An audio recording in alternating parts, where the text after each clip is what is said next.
Bab 596. Melawan. Prajurit penjaga kota merasa sangat takut kepada Mohan, sehingga segera kembali melaporkan kejadian tersebut kepada Han Turkestan. Setelah mendengar laporan tersebut, Han Turkestan menjadi sangat marah hingga api amarahnya berkobar. Berani-beraninya dia datang sendirian ke gerbang kota untuk menantang. Sungguh sombong luar biasa. Aku akan segera menemuinya. Han Turkestan berdiri dan melangkah cepat menuju keluar. Pengawalnya segera mengejarnya sambil berkata dengan cemas, "Yang mulia Han, jangan sampai tertipu oleh taktiknya. Pasukan pemberontak sekarang didukung oleh kerajaan Jin dan Hitan, kekuatan mereka sangat besar, jika kita keluar kota untuk bertempur, kita pasti akan kalah telak. Tidak perlu kamu ingatkan, aku sangat paham situasinya. Mana mungkin aku sebodoh itu masuk ke perangkapnya dengan mudah, apapun yang dia katakan, aku tidak akan terjebak. Biar saja dia yang cemas duluan." Mendengar jawaban Han Turkestan, pengawal itu akhirnya merasa lega. Han Turkestan tiba di atas tembok kota dan melihat Mohan sedang menunggang kuda sejauh 100 meter dari benteng, meskipun jarak tersebut berada di luar jangkauan busur panah biasa, namun itu adalah jarak efektif dari balista berat, bahkan beberapa pemanah ahli juga bisa menembakkan panah hingga jarak 100 meter. Melihat sikap Mohan yang begitu sombong, amarah Han Turkestan semakin meluap-luap. "Mohan, aku sudah datang. Apa yang ingin kamu katakan?" teriak Han Turkestan dengan lantang. Mohan, dengan wajah tersenyum dan sikap percaya diri, berkata, "Yang mulia Han, aku tetap ingin memanggilmu dengan gelar itu, namun kamu telah dikalahkan olehku, dan hanya tersisa sisa-sisa pasukan yang lemah.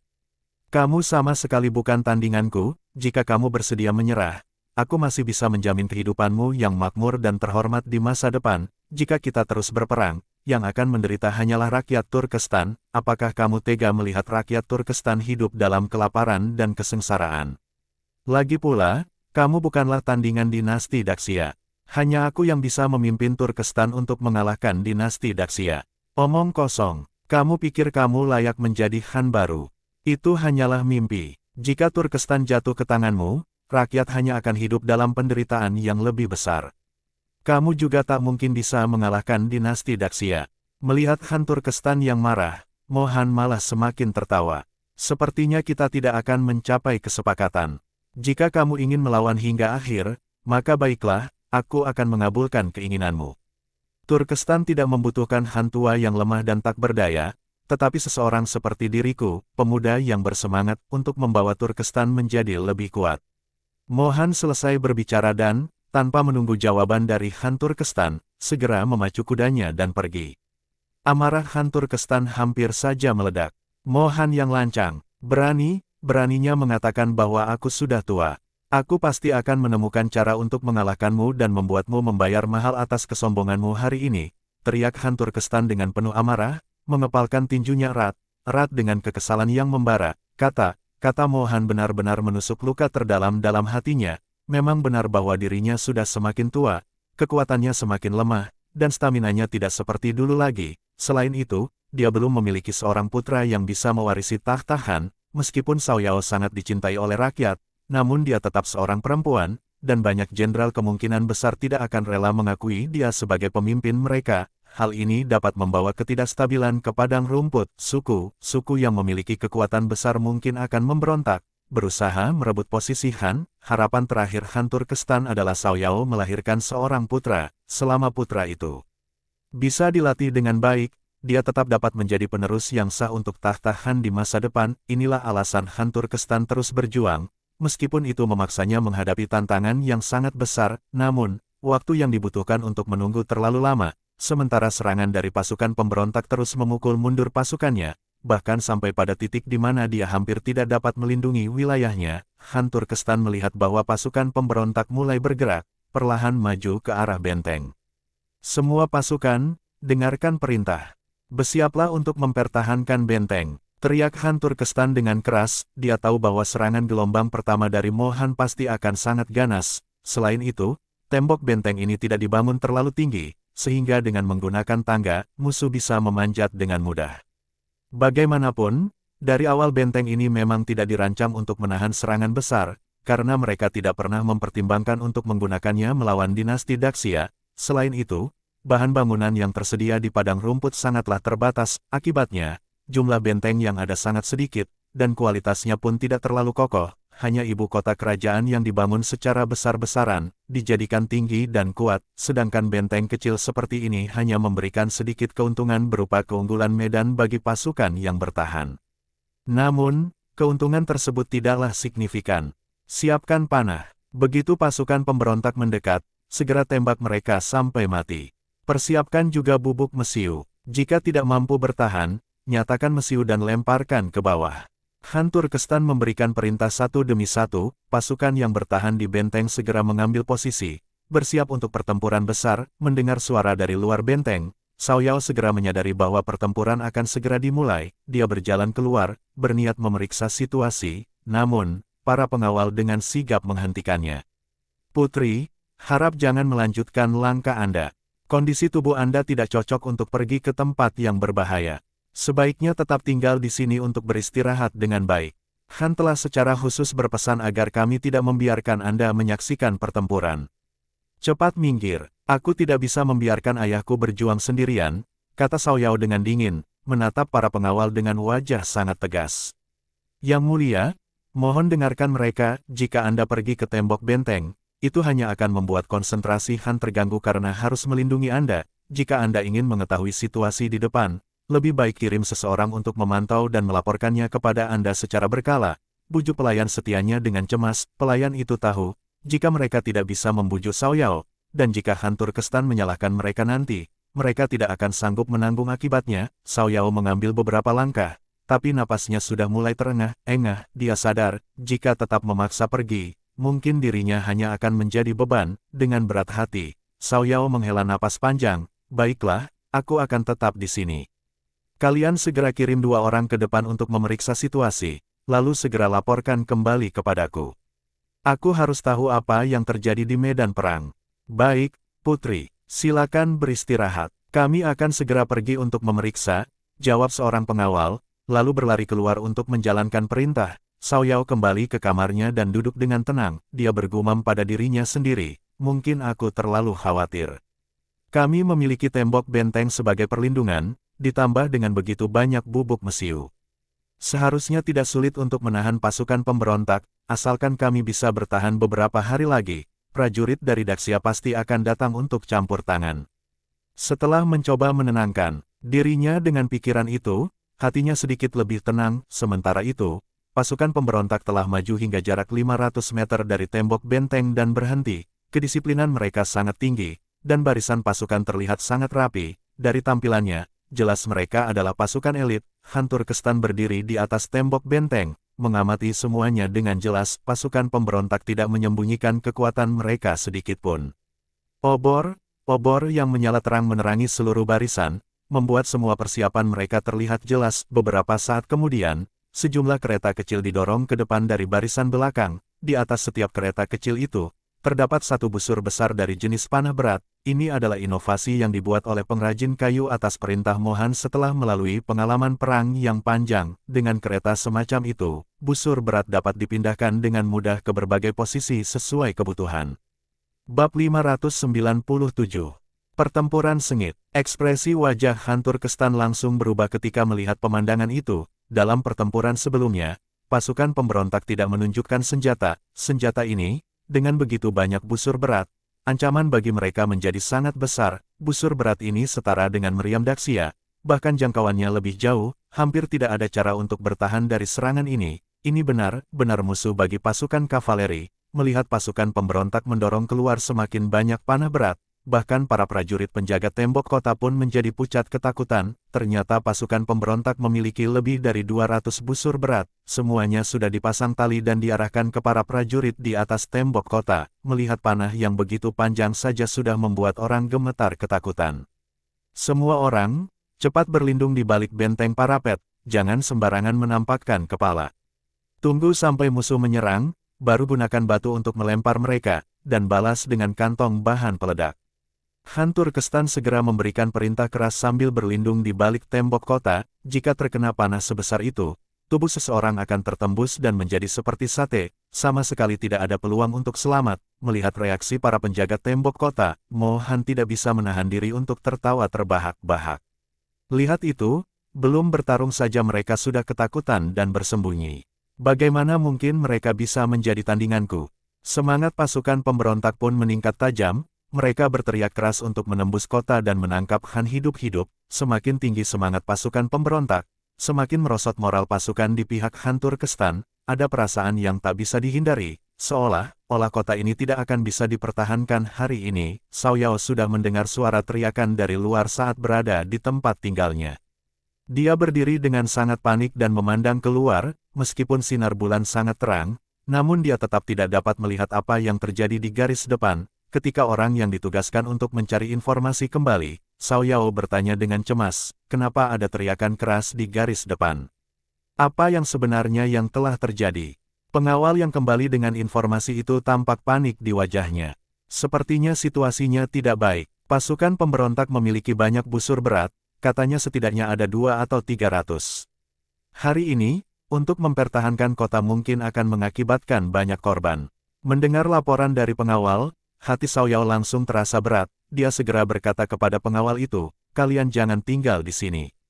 Cepat pergi lindungi ayah. Pastikan dia tidak keluar untuk mengintai musuh. Saat musuh mulai menyerang kota, gunakan minyak bakar dan kayu gelondongan untuk melawan mereka. Jika itu tidak cukup, gunakan lebih banyak bahan peledak. Tapi, perintah dari Han adalah agar kami melindungi Yang Mulia Putri, jawab pengawal. Xiao Yao menjadi sangat khawatir dan memarahi mereka dengan keras. Aku sudah sangat aman di dalam kota, untuk apa melindungiku? Lebih baik kalian cepat pergi lindungi ayah. Hanya dengan menghentikan pasukan pemberontak, maka kita semua bisa aman. Jika kalian tidak mau pergi, maka aku sendiri yang akan pergi. Pengawal itu ketakutan dan buru-buru menjawab, mohon ampun, Yang Mulia Putri. Kami akan segera pergi melindungi Han. Beberapa puluh pengawal berdiskusi sebentar, lalu 6 orang tetap tinggal untuk menjaga keselamatan Xiao Yao, sementara sisanya pergi untuk melindungi Han Turkestan. Meskipun sudah mengirim beberapa orang, namun Xiao Yao tetap tidak bisa merasa tenang. Dia terus merasa gelisah, duduk dengan hati yang cemas, dan tidak hentinya melihat keluar. Dia memerintahkan seseorang untuk kembali ke garis depan dan memeriksa informasi lagi. 000 di luar gerbang kota, pasukan pemberontak sudah mulai melancarkan serangan. Dengan satu komando dari Mohan, panah berat diluncurkan secara serentak, namun panah itu tidak langsung diarahkan pada prajurit di atas tembok, melainkan semuanya tertancap di tembok itu sendiri. Kekuatan luar biasa dari panah berat menancapkan panah ke dalam batu bata tembok, menjadikannya seperti tangga untuk memanjat. Setelah beberapa kali tembakan, tembok kota penuh dengan panah yang tertancap rapat, tanpa memerlukan tangga serbu. Pasukan pemberontak dapat dengan mudah memanjat tembok tersebut. Melihat kehebatan serangan panah berat, Mohan sangat puas. Dia memberi perintah kepada orang-orang di belakangnya, sampaikan kepada pemanah berat di belakang, suruh mereka menembakkan panah ke arah benteng depan. Pastikan pasukan lawan tidak bisa mengangkat kepala. Begitu pasukan kita berhasil naik ke tembok kota, maka kita akan merebut kota ini. Hari ini kita harus mengalahkan Han dan menjadikan Turkestan milik kita. Di belakang, ternyata masih ada lebih dari 2000 busur berat. Setelah sudut diarahkan dengan benar, satu komando dilepaskan, ribuan panah berat ditembakkan ke tembok kota, melengkung di udara, membentuk lintasan parabola, dan jatuh di atas serta di dalam tembok kota. Para prajurit penjaga kota awalnya berpikir bahwa berlindung di balik tembok akan melindungi mereka dari serangan panah. Namun, mereka sama sekali tidak menyangka akan ada begitu banyak panah berat yang jatuh dari langit. Serangan gelombang pertama datang begitu cepat sehingga banyak dari mereka tidak sempat bereaksi dan langsung tertembus panah. Bahkan sampai kematian, mereka tidak sempat memahami apa yang sebenarnya terjadi. Pengawal pribadi di sisi Han Turkestan bereaksi dengan sangat cepat. Melihat situasi yang buruk, mereka segera mengangkat perisai besar dan melindungi Han dengan tubuh mereka. Sebuah panah panjang menembus perisai itu, melukai tubuh salah satu pengawal. Jika bukan karena perisai tersebut, kemungkinan besar Han Turkestan juga akan tertembak. Cepat lindungi Han dan bawa dia ke sudut tembok.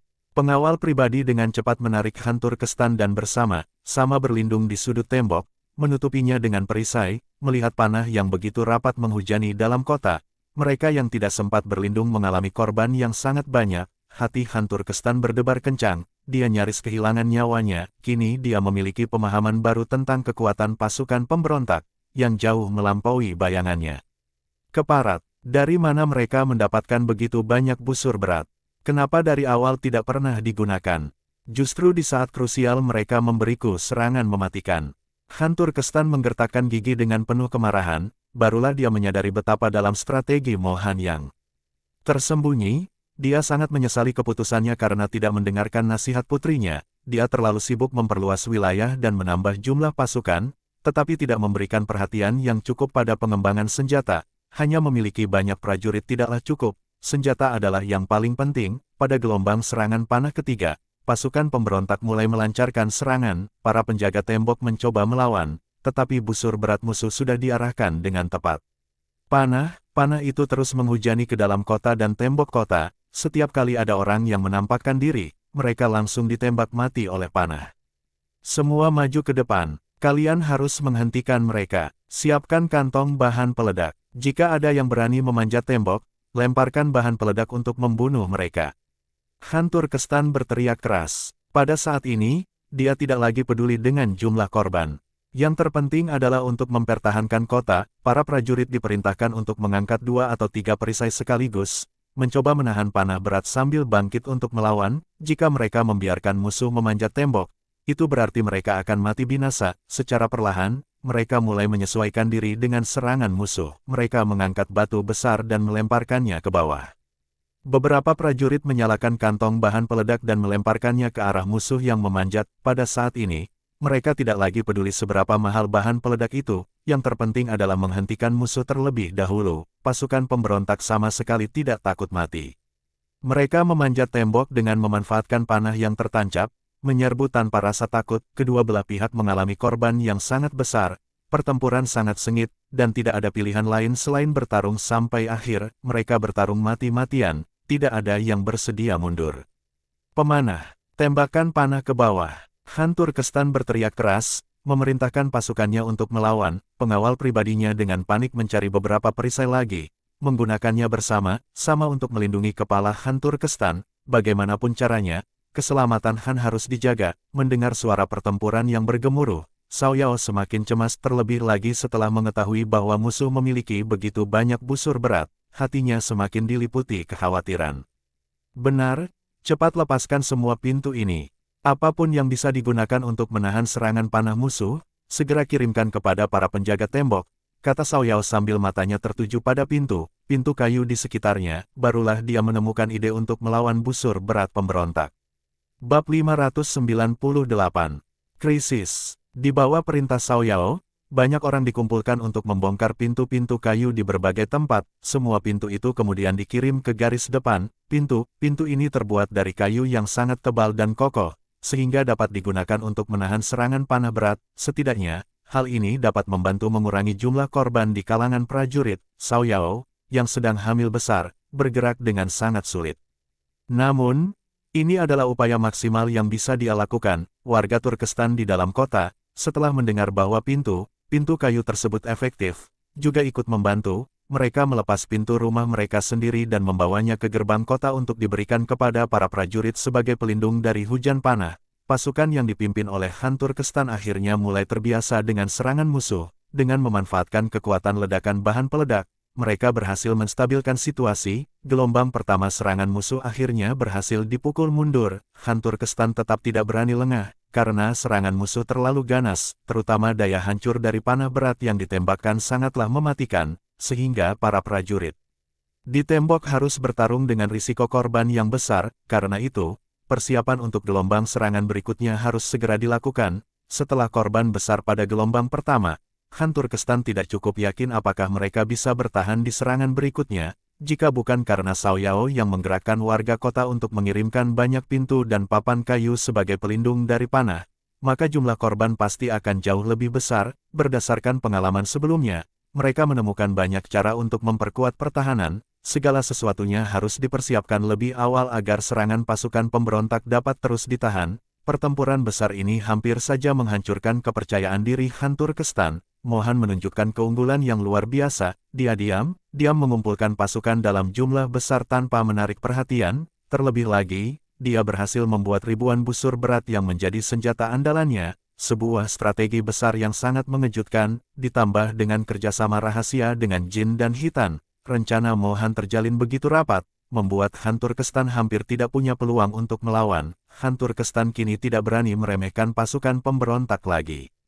Dia bertekad untuk tetap waspada dan bertempur dengan sepenuh tenaga. Cao Yao, mendengar bahwa serangan gelombang pertama berhasil ditahan, akhirnya dia bisa sedikit merasa lega. Jika Mo Han tidak memiliki strategi lain, kota ini seharusnya dapat dipertahankan dengan aman. Bagaimanapun, ada puluhan ribu pasukan di dalam kota, ditambah dengan keberanian rakyat Turkestan. Pada saat kritis, mereka juga akan membantu mempertahankan kota. Selama mereka bisa bertahan selama 10 atau 8 hari, pasti kerajaan Daxia akan mengetahui situasi ini dan mengirim pasukan untuk campur tangan. Cao Yao sangat mengenal Lin Hai, karena dia sudah tahu bahwa Cao Yao mengandung anaknya, maka Lin Hai pasti tidak akan tinggal diam dan membiarkan mereka dalam bahaya. Sementara itu, setelah pemberontak mundur, mereka segera memanggil tabib untuk merawat para prajurit yang terluka. Tampaknya Mo Han sama sekali tidak mendengar jeritan kesakitan dari anak buahnya.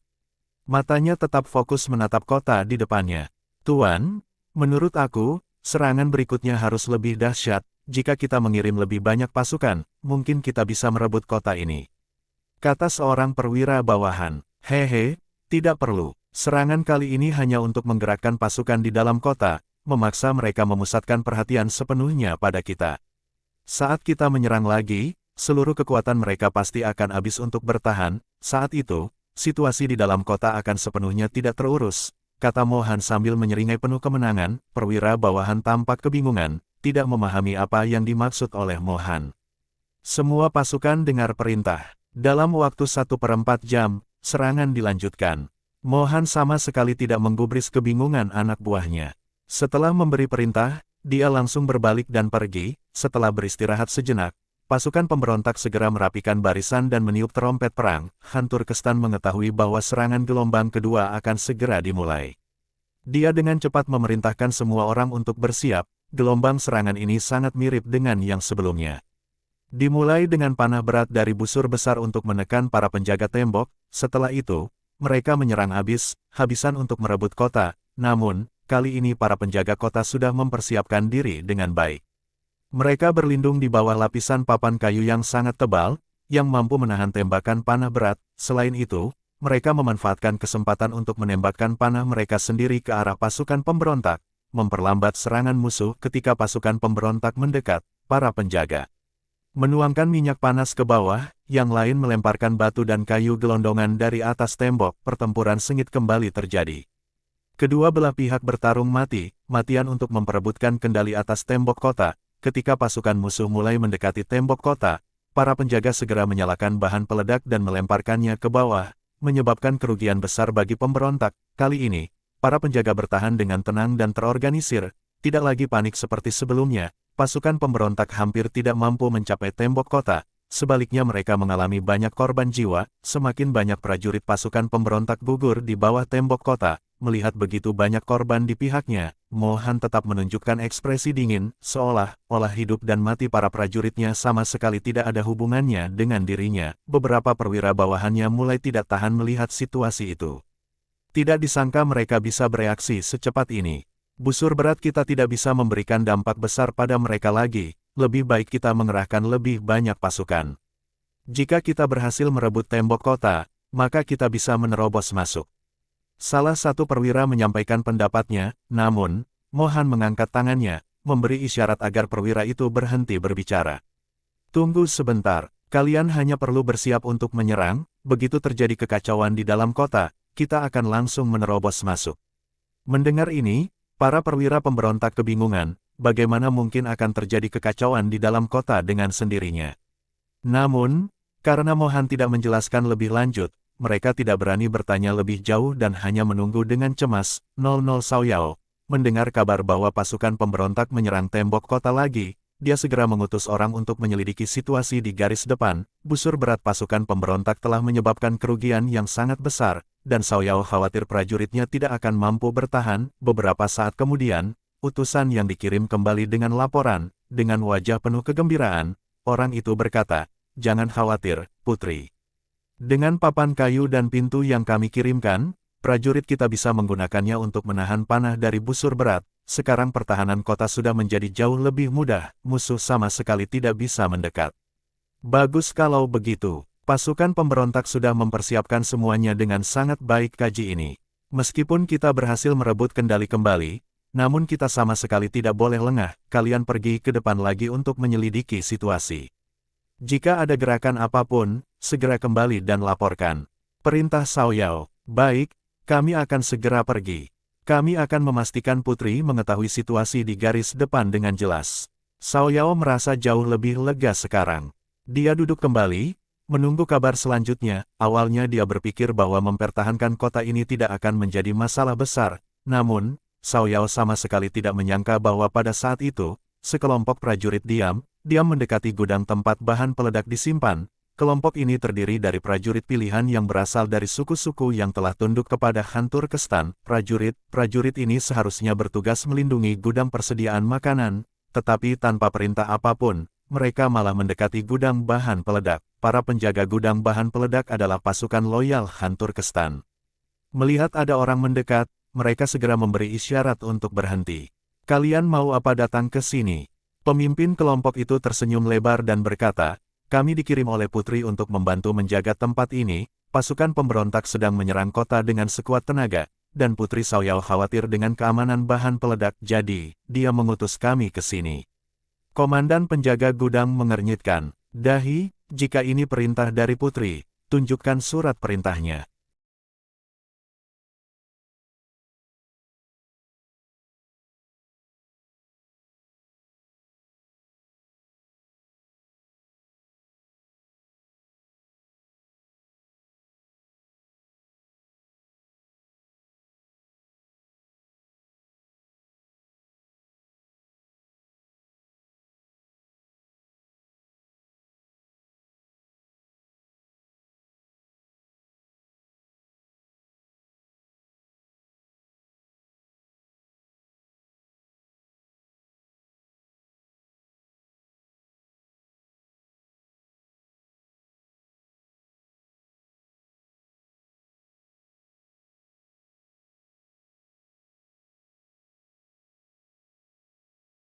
Bersambung